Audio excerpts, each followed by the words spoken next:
Good morning, everybody, and welcome to the Rangers Review morning briefing for Friday, the 10th of November, the day after the night before Rangers' Europa League win over Sparta Prague at Ibrox. I'm joined this morning by Chris Jack. How are we getting on, Chris? A late one last night for your good self?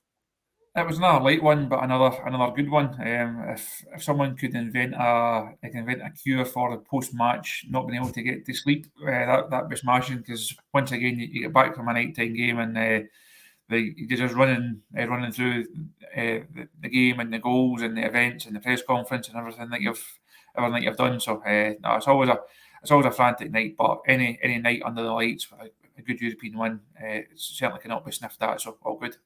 Yeah, nothing beats a European night at Ibrox, and last night was another one of those memorable evenings. We'll talk about it in depth shortly, folks. Just a quick word for our podcast sponsors, MPH Group. They've got an exciting Nevian boiler winter promotion on offer where you can give your home heating system a boost when you opt for their boiler installation. Not only are you choosing top tier efficiency, but you're also getting a free Nevian internet controller, no less. The little gadget can crank up your boiler's efficiency to an impressive 98%, and they're also covering the first year service with no added costs. So they're also offering flexible finance options, so you can gear up for the chill and consider making a smart move with MPH and Nevian. The all-important links are in the description below. If you're looking for a new boiler, folks, then these are the guys to call. Right, let's talk about the game then, Chris. Fantastic step forward for Rangers in Group C. They're now on 7 points. Real Betis defeating Aris Limassol by 4-1 over in Seville, so they lead the way on 9 points.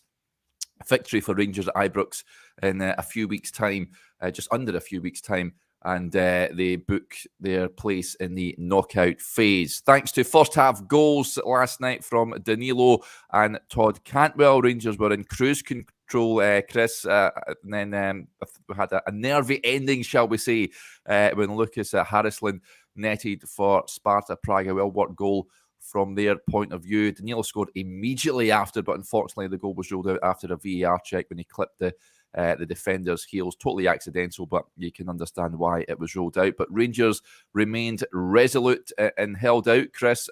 Fantastic evening at Ibrox, and another hurdle passed by Philippe Clement. He's impressing each and every passing game. I think at half time it was a case of how many. If somebody said like Rangers were going and win this game by 3 or 4, you certainly wouldn't have put it by them. I thought the first half was really impressive. Sparta had no answer for Rangers. It caused, also the goalkeeper in the back four caused them barely any problems. And at the other end, it was just wave after wave. Now Sima terrorised the right back. The boy Gomez will not want to see Danilo and Todd Cantwell for a long time, because the movement and the pace at which Rangers played, the pressing, it was really impressive stuff. I think the manager said it was the best 45 that he's seen. Also taking into account the level of the opposition, higher than what we get in Scotland. Obviously, I thought they were okay, but nothing best. Type of game that Rangers should have been winning. It didn't have to be as nervy as it was. There's a few guys looking along the press box worrying that there's going to be some late rewrites and intros being changed. But I say Rangers managed to get the job done, got through it, put themselves in a really good position in the group. Aris at Ibrox should take care of itself, as we said the other day. They're owed one, so no, it should be. You'd like to think Rangers will get the job done. I know the manager spoke last night about players can't get ahead of themselves. I don't want anybody thinking that it's done, but given that performance, that will be more than good enough to see off Aris in a couple of weeks' time, and that then leaves us going down to that shootout in Seville for top spot in the group. So a really encouraging night. Keeps the momentum going from the manager. He's just ticking things along really nicely. There's improvements in individuals and collective all the time. Take care of Livy at the weekend, and it's been a start that you could only have wished for. Yeah. Lots of interesting comments coming in as James Keane says was very impressive performance, especially first half. Yeah, Rangers came out the blocks and really blew Sparta away in that opening 20 minutes. Could have scored more goals, and that's maybe the one criticism in that second half. But understandable, Chris, that maybe the levels dropped a little bit after the effort they put in that first half. And it was interesting to hear not only from Todd Cantwell after the game, James Tavernier also saying the same thing. We're hearing it from the likes of Jack Buckland, Leon Balogun, you name it. Philip Clement wants the team to get fitter, and they think they are. They look on the eye. The eye test tells us they are getting fitter. There's just more energy. They're just there's more directness, urgency in the play. It's just a lot better to watch at this moment in time. It is, and I think that comes from the front. It comes from your main man through the middle. It comes from Danilo, because he's offering movement in an attacking sense, but he's offering a press in a defensive sense. That goal that he scored last night, with all respect to Kamal Roof and Cyril Dessers, they probably don't get it because they're not sharp enough and not able to close the ground that quickly to then win the ball back, then get away from the defender. And it was a really accomplished finish as well. He took it really well. I think in Josh's piece this morning, which is everyone also to go and read, spoke about Danilo and that pressing, and it does just make such an impact. Rangers just look such a different side with him through the middle, and you've then got Sima was spoken about in the last few weeks, really come on to a bit of form. I thought Cantwell was excellent last night. After the number of conversations we've had about can he play wide right and why is he there, it has to be the 10 and bring Scott Wright in to go wide. I thought that was a perfect example last night of how Cantwell can be effective, not playing as a right winger, but playing off that right side, coming in, also cuts in from that side for his goal as well. A really accomplished left foot finish. So there was a lot to like about Rangers in an attacking sense. And then, as the comments have said this morning, you then get to the last 15 minutes or so, and it's all on the guys at the back. It's on the centre half to clear the lines. It's on the full backs to do the dirty work and try and stop crosses and put the tackles in. And it comes down to a goalkeeper to produce big moments. And the Rangers have got a goalkeeper that's just producing big moments time after time now. Yeah, Blue Bells or Blue says Danilo's a fit Roof Mark II in his opinion, a pest, a Fox finisher, and an upgrade. Hard to disagree with that, buddy. Lots of interesting points coming in. There's a point there about Ryan Jack from Jonathan Wood. Ryan Jack was tremendous last night. I think everyone to a man. Aside from Sam Lammers, who was coming in for some serious criticism when me and Joshua were on the reaction video last night, Chris. It was a typical Sam Lammers sort of performance. John Allen with the point here. He says Lammers again was awful. McCausland done more in 15 minutes. Quick word for Ross McCausland. Fantastic impact from the bench once again. Unfortunate not to get his first Rangers goal. His pass for Danilo in that second half was world class. I want to see more of him. And the point coming in here, surely McCausland has to get a start now. What did you make of Lammers last night, Chris? I could understand why Philip Clement started him. He's obviously sees something in him. However, he's still not impressing, is he? I feel like I'm giving Big Sam a hard time almost on a daily basis, and if I have to apologise to him, but on a night where there's so many encouraging performances, certainly middle to front, again, he was the worst of a lot. I said that to Josh. I sat beside him during the game last night. I said, look, this guy, he's just not offering enough. And you look at the difference when McCausland came on, there's an injection of pace, it's head up, it's always going forward. As you said, Eric played that lovely pass, could have had a goal, perhaps should have had one in a couple of chances that he had. And I just think McCausland playing off the right, Cantwell playing as a 10 offers Rangers more pace, more directness. I think it offers them more of a goal threat because that strike at Dens Park aside, Lammers obviously hasn't offered that at all. No. And I just find it really hard to see what he actually brings to the side. Is he can go for like 10 minutes and forget that he's on the pitch, and then he pops up and he's always seems like a yard too far back to go and press properly.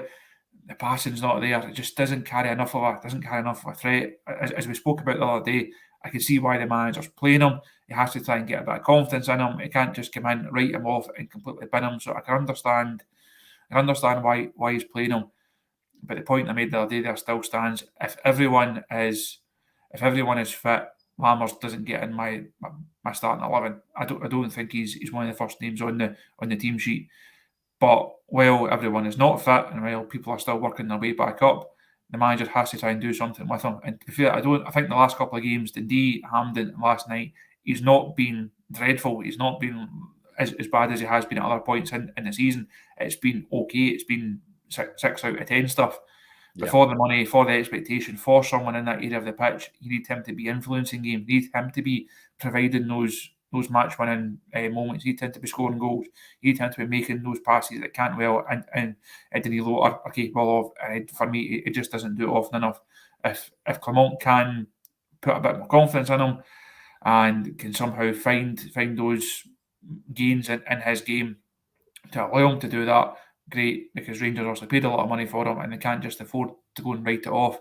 But personally, I don't see it. And as I say, if everyone is fit, I don't think he gets in my side. But he played okay last night, and he was part of a successful night, just like it was at Hampden, just like it was at Dens Park. So hopefully he's taken positives from that.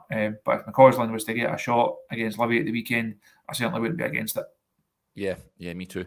Sean B says, I'm not writing anyone off yet. Chris and Derek, get behind them and stop the negativity, he says. But there's Sam Lammers. A lot of comments coming in, especially I noticed them last night. And listen, it has to improve. There's no doubt about it.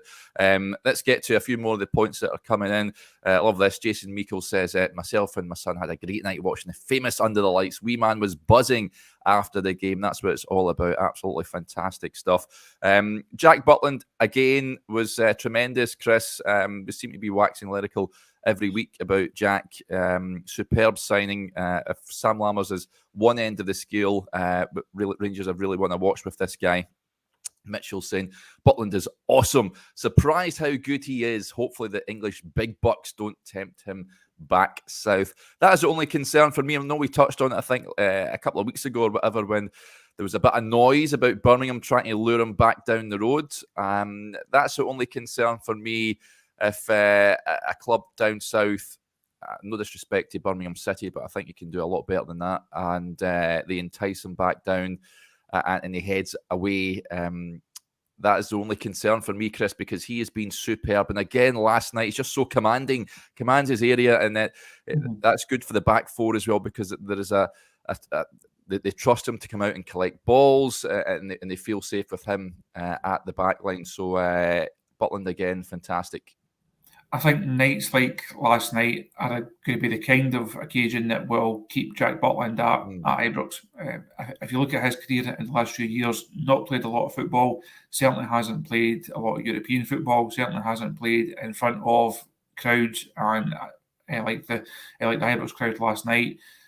And if you're at his stage of his career, I'm sure he's had a number of good contracts over his career. Obviously been at the top level for club and country for a long time. That will have also come with decent contracts.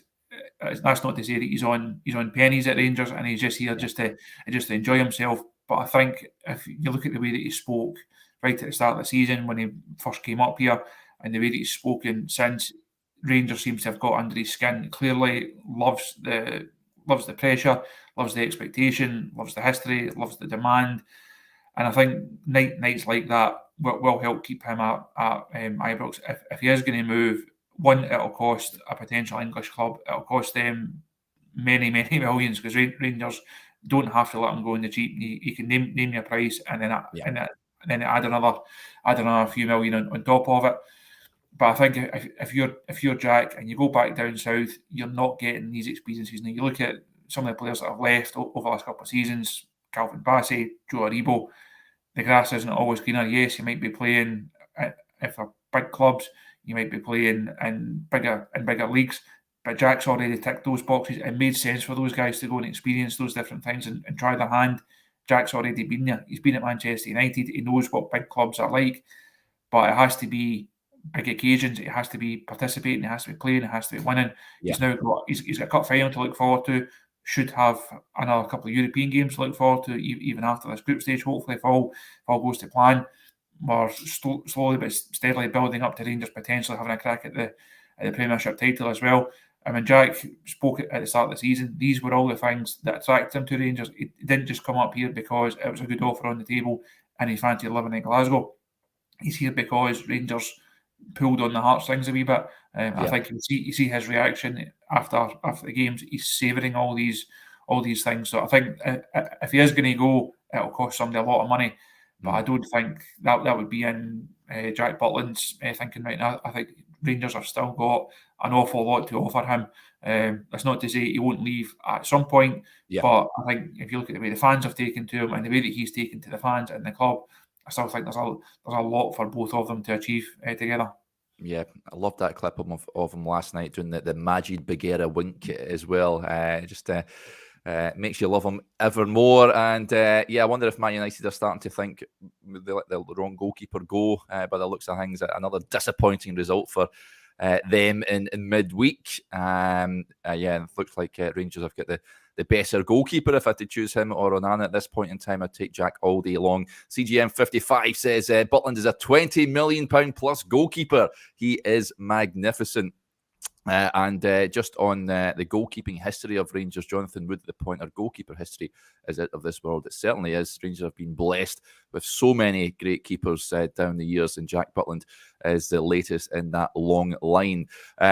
Optimism is increasing, as you said, Chris, looking now at a potential title charge and chasing down Celtic, of course. Scotty is very optimistic. He says Dublin booked, Chris. Of course, that's where the final of the Europa League is in May time.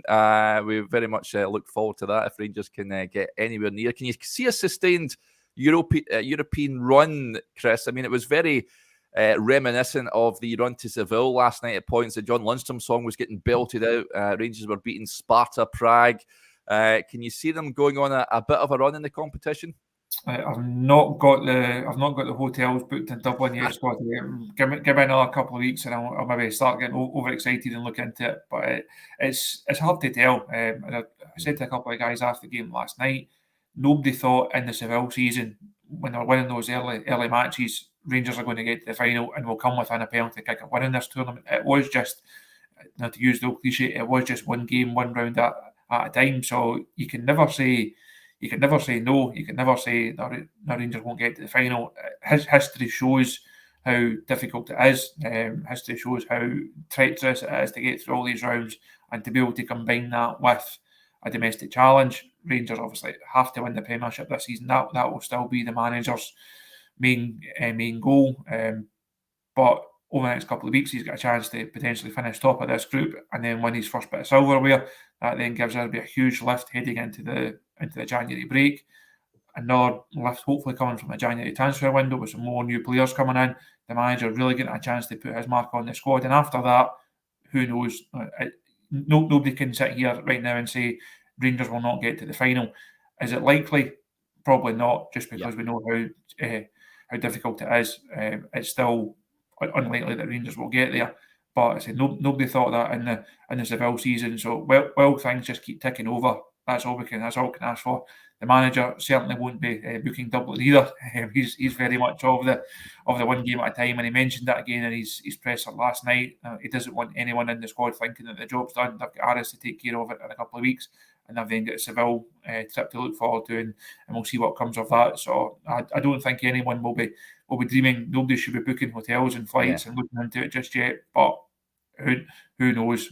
Well, things are going well. People are entitled to have a bit of blue sky thinking and get ahead of themselves a wee bit. Yeah, we're not getting carried away, but the quadruple is very much on at this moment in time, folks. That's an interesting point, Chris, because this happened at the tail end of the game last night. Bit of a blow for Rangers, it's fair to say. Sean Martin with a point. Morning, guys. Who do you think will replace Connor Goldson in the next European game? This is a bizarre rule. It was an offside right at the tail end, dying embers of the game. There was the Sparta player was offside. Goldson filled a boy in the build-up.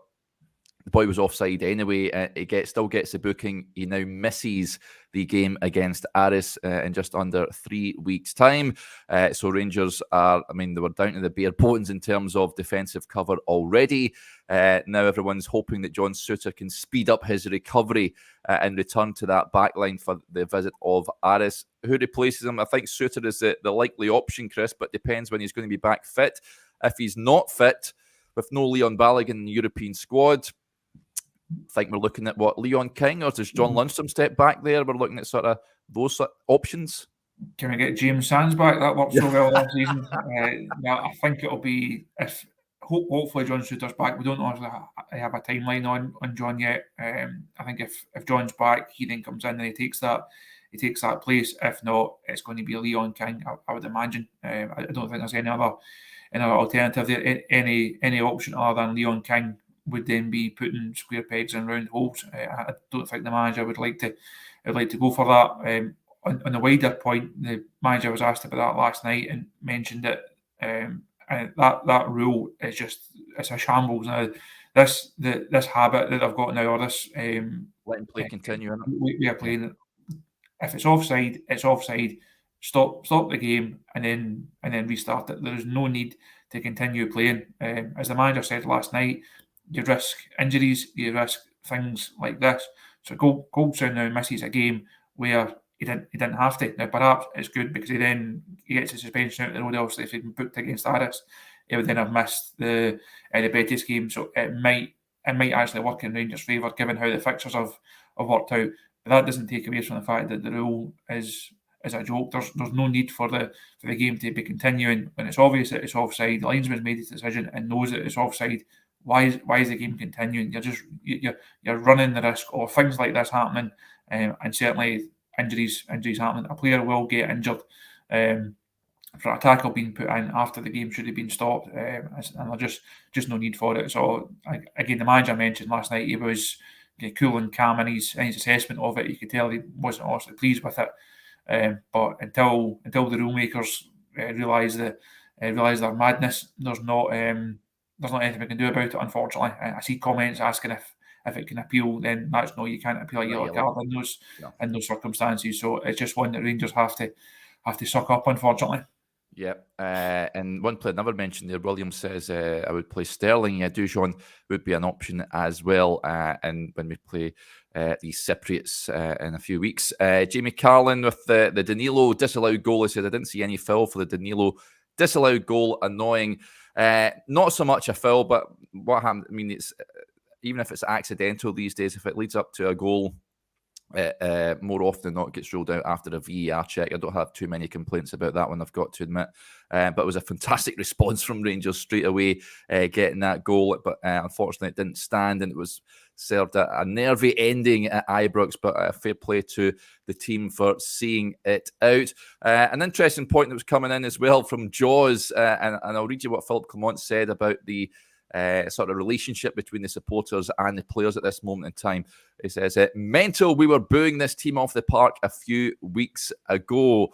Philippe Clement was asked in his press conference afterwards, how pleased are you with the bond between the players and the fans? He says, it's maybe the most satisfaction thing of the evening, and it's crucial. When it was not the case, maybe we would not have had the energy of fight until the end or make the decisive tackle or decisive block. So like I said, 2-3 weeks ago, it's a big strength of this club, and I'm really happy that in a short time, this energy is back, that the players feel it, the fans feel it, and the story together is so much stronger. I'm looking forward to a lot of evenings like this in the next few weeks, months, year. Good words from Philippe Clement, as always, in the post-match press conference. And we're now heading into, well, after Livingston. We'll talk about that briefly next, Chris. But he arrived in the international break, of course, the previous one. 6 matches under his tenure, 5 wins, 1 draw. He's had quite a remarkable start to life as Rangers manager. I know Todd Cantwell said he was asked by Joshua in the mix yesterday about playing on the right-hand side. He said, I've got a very good left foot all week, and there you go. I go and score on it, so maybe he's a magic man after all. He's certainly working his magic with this Rangers squad at this moment in time. Chris, what a start he's had. No, it has been. It's been really encouraging, been really pleasing, and I think the fans still have to have a degree of keeping their feet on the ground, and let's not get too far ahead of ourselves. There's still flaws within the individuals. There's still flaws within the squad. The squad's still not in the shape that the manager would like it. It's also not being built in his image and not built on his say so. I think that makes the January transfer window exciting to see what business he does. As we mentioned the other day there, I'd like to see another striker come in. I'd like to see someone wide on the right come in. And if those deals can be done, that would also add further strength and depth. And I think the most encouraging things that we've seen, or one of the most encouraging things for the manager so far, it's not just that there's now a defined style of play and we can actually see what he's trying to do. It's evident what he's trying to do. It's the improvements that are coming out of individual players. And that's then also feeding into a collective improvement. As someone said with the comments there, it's hard to believe it's only a few weeks ago this team was being routinely booed after every 45 minutes at Ibrox. And you think back to the Motherwell game, Aberdeen game, obviously. Yeah. There was a lot of really difficult periods of football in there for this Rangers side. Looked devoid of confidence, had no style, had no shape.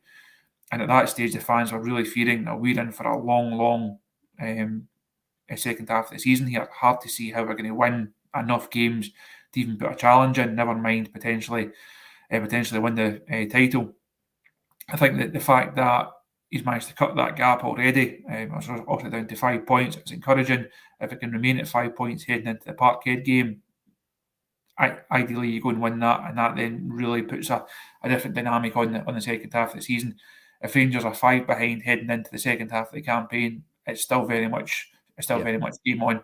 I think the way the manager has spoken, clearly the messages he's putting into the players, you've seen enough of them now, a handful, half a dozen or so, about the clear messaging, getting everyone involved. There's obviously a focus on fitness in terms of certain individuals, but it's that like a team mentality, that bond. He really seems to have the guys who we are completely out the picture, like Scott Wright, have now come in and are making an impact. He's given youth a chance, and Alex Ross McCausland. So I think there's a lot to be pleased about, a lot to be encouraged about. But without repeating the manager's press conferences or without his messages, it is still very much in this building stage. He's still observing everything that's going on. But I think there's enough there for the fans not to go overboard and not go OTT. And I say start booking flights for Dublin and looking out at treble t-shirts. But there's enough there to think that Rangers are going to have a better season than it was shaping up to be a few weeks ago. And after only a couple of weeks of the manager, that's all we can ask for. Yeah. Love this. George, who lives down south, says, morning troops, bit late this morning, didn't get home till 2:30 a.m. after being at Ibrox watching the famous. Absolutely superb, George. I'm sure it was well worth it. Okay, so Livingston on Sunday, Chris. John Allen with a point here. He says, fill in for a shock when he sees Livy's pitch. Is a bit of a leveller, as we all know. Rangers have got a good record. The Tony Macaroni right enough, and Livingston in poor form at this moment in time. They've lost the last 4 games, sitting second bottom of the table. I'm expecting Rangers to go there, Chris, and to get the job done. As we touched on at the top of the show, I think I'd like to see Ross McCausland getting a chance from the start. Maybe see any more alterations, perhaps Leon Balogun coming back in, or does he keep that back four? Ridvan, of course, available on the left-hand side. How do you see Rangers shaping up on Sunday? I guess it depends on what the manager tells us later on with regards to fitness and injuries. If it's the same as last night, I wouldn't be massively surprised, to be honest. Also, we've got the break coming up, so it's not as if you have to rest players for that.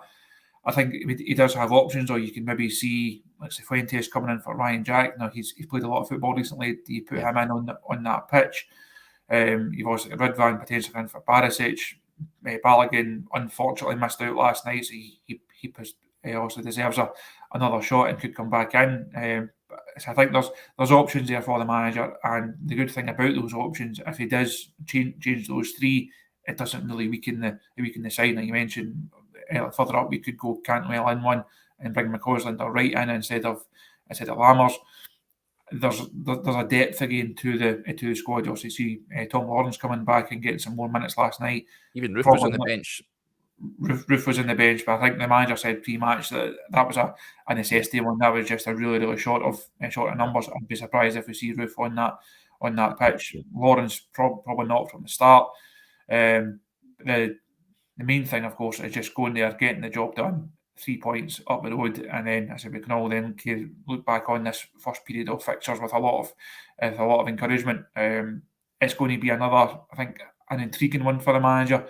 He's mentioned about this observation phase and going through, putting the team in different situations, going to Livy Sunday afternoon on the back of a European game.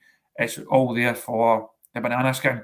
If they can come through it, he then learns a wee bit more about the mentality. He learns about how they can go to a different type of venue, different type of surface, different type of opposition, and still come through that challenge. So I think he'll be confident of coming through it. Rangers should be. They're in very good form. Livy not in great form. We know what Livy will bring to the game. We know what their style is going to be. They know how difficult they can make it for Rangers in spells. But ultimately, Rangers are in better form. They've got better players, got a better manager. There's no excuses for them not to go there, pick up another 3 points, and I say everybody can then enjoy the international fortnight. Yeah, I'm very much looking forward to the game. Just before we finish up, Jock says, can Rangers change their European squad after the group stages? Believe they can. Is it the last 16 or are they able to change it even if they finish second, Chris, in that playoff? I'm not entirely sure if they can do that. I know they can change it in the knockout stages, but whether they can do it in the last 32 or it's the last 16, I'm not entirely sure. Hey, after the group stages, as far as I know, unless it's been changed and I've missed it, but no, as far as I know, they can't change it. So also this group will have to see us through Aris, and then the Betis game, and after that, the manager can make his own choices on it. Yeah, excellent stuff. Right, folks, just a heads up. Later on, we will be speaking to Philip Clement. Chris will be heading off to the Rangers training centre. Seems like you're speaking to him every single day at this point in time, Chris. But such as the games coming thick and fast, we'll have all the reaction to that press conference on the Rangers Review YouTube channel and on the website as well. We'll have the members' press conference reaction video as well. Hopefully, we'll get Joshua on also a little later, so something to look forward to, folks. As Chris mentioned, Joshua's piece is on the website. I've put the link in the description below as well, so do go and check it out. And just a reminder, if you want to take advantage of the website, now is the time to do so. 2 fantastic offers on there, £4 for 4 months, or you can take out a year's subscription for just £18. Head over to rangersreview.co.uk/subscribe for all the details. Thanks to everyone for interacting with the show as ever, and we'll speak to you a little later on. Bye.